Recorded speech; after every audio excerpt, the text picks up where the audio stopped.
Now that you've logged in and you're on your project's dashboard, let's create a new project. If I go over to the right-hand side, there's a Create New Project button. You'll notice that most of the buttons to move forward are green as we go through this.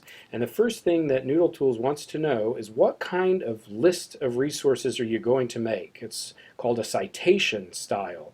Citation is just a fancy word for what sources you used in your research. It will choose MLA for you and just go with that one. And we're going to choose a citation level of starter. We're just getting to start doing this, so we'll choose starter. Basically, as you go up and go to junior or advanced, it includes more and more kinds of sources that you can cite. And then the description, your teacher might have some guidance about what they want you to put here related to your project, but we want it to be specific. So when you see it in a list, you or a teacher or your classmates, they'll know what this is about. My example is going to be if I was doing a paper about severe weather.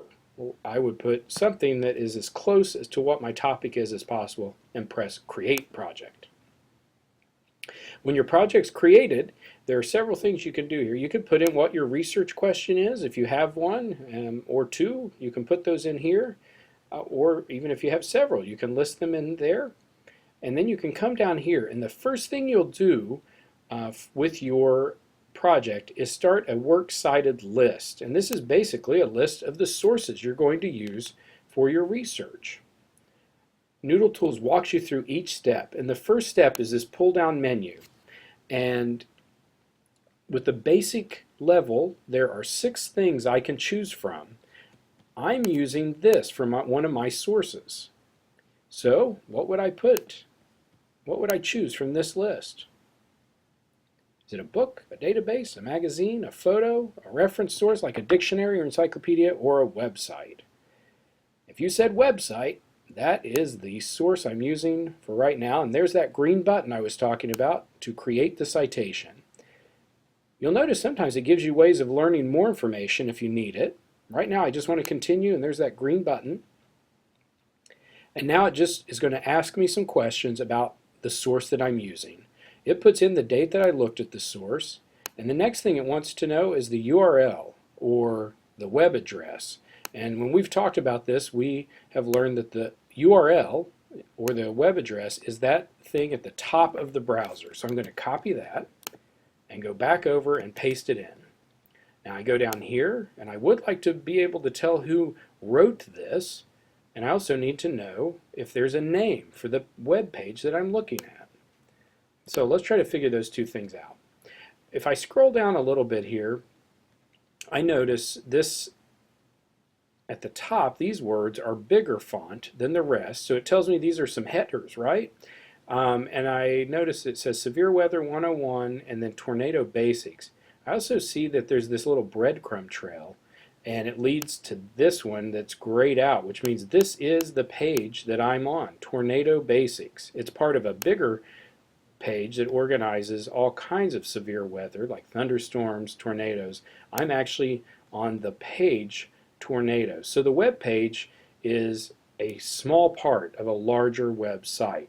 So I'm going to put Tornado Basics as my web page name.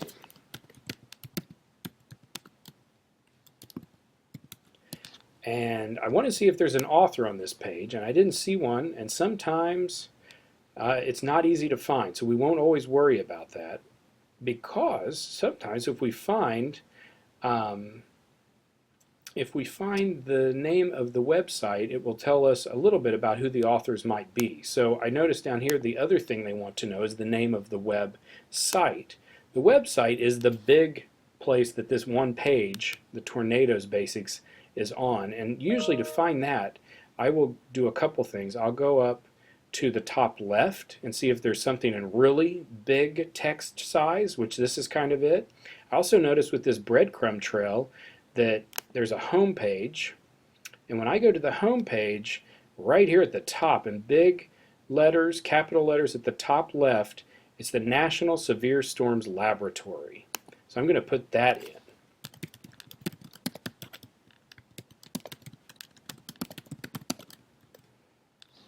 Okay,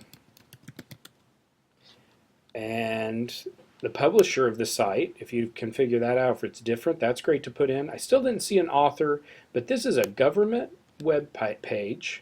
I know that because GOV tells me it's a government agency, so it probably means a bunch of people wrote this, and I'm not going to worry too much about this right now. If I were reading a newspaper article or something, there would definitely be an author I could put in there. And I'll just go ahead and submit this for now. And again, there's that green button.